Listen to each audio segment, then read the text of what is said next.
FEMA urges anyone in the path of Hurricane Ian to heed the warning of local officials as this storm begins to make landfall. The National Hurricane Center issued hurricane and tropical storm warnings for much of Florida's coastline.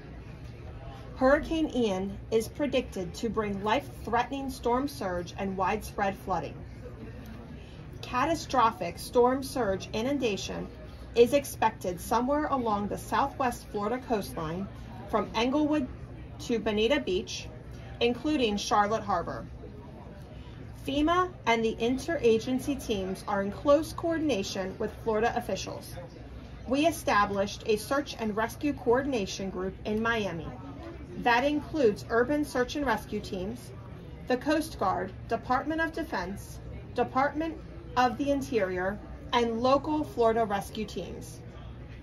Florida officials issued mandatory and voluntary evacuation orders in 18 counties ahead of Hurricane Ian. If you are not in an evacuation zone, consider sheltering in place, but know your home and its ability to withstand strong winds. Prepare for power outages. Take inventory of the items you need that rely on electricity. Plan for batteries and other alternative power sources to meet your needs when power goes out. Have enough non-perishable food and water. FEMA has pre-positioned supplies and personnel to strategic locations in Georgia, Florida, and Alabama. This will allow us to get help where it needs to be as soon as possible. This includes commodities at Maxwell Air Force Base in Alabama to include water, meals, infant toddler kits, cots, and other emergency supplies. This includes 3.7 million meals, 3.5 million liters of water staged in Alabama.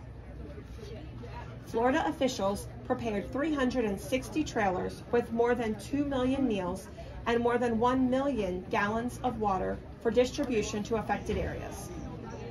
The U.S. Coast Guard staged 17 helicopters, 14 fixed-wing aircraft, and 18 small boats for immediate search and rescue response, with an additional 15 aircraft and 20 small boats on standby. There are more than 1,300 federal response workers on the ground in Florida to support emergency operations. Nearly 840 FEMA personnel are supporting the response from Florida and our other offices and field locations. The agency has nearly 3,500 reservist personnel available to deploy to support.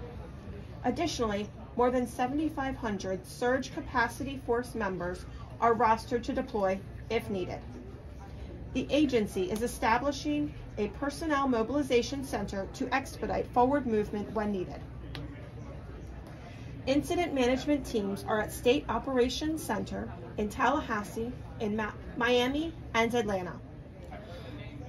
Mobile emergency response support teams are also in Tallahassee and Atlanta to support any state coordination needs. 4 mobile communication operation vehicles are staged at Maxwell Air Force Base with an additional unit in Orlando. 2 mobile emergency operation vehicles are in Florida. Several hundred generators and pumps, in addition to debris removal equipment, have been staged for response and recovery efforts.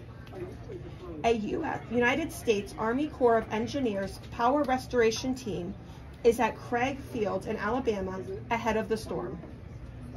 Additional personnel are en route to Broward County. FEMA also pre-staged 169 generators, 110,000 gallons of fuel, and 18,000 pounds of propane. Approximately 30,000 power restoration mutual assistance individuals are pre-positioned. Additional personnel are available to provide support post-landfall. Volunteer agencies are preparing to perform feeding operations, including the American Red Cross, Florida Baptist, Salvation Army, Feeding Florida, Farm Share, the Midwest Food Bank, Operation Barbecue Relief, Mercy Chefs, and World Central Kitchen. FEMA and its partners have capacity to serve tens of thousands of meals per day. The USDA Food and Nutritional Service has approved Florida's request to issue October SNAP benefits on September 28th. More than 90 shelters are open. American Red Cross is prepared to open 60 post-disaster, which can accommodate 30,000 individuals. Additional shelter supplies are on hand, including cots and blankets, to provide non-Red Cross shelters to support an additional 30,000 people. Residents may also find assistance by calling 800-342-3557. The state of Florida is deploying several hundred shelter support staff to address the staffing needs. For real-time weather alerts from the National Weather Service and for directions to open shelters, download the free FEMA app available in both English and Spanish. The app also includes a customizable checklist of emergency supplies and disaster survival tips.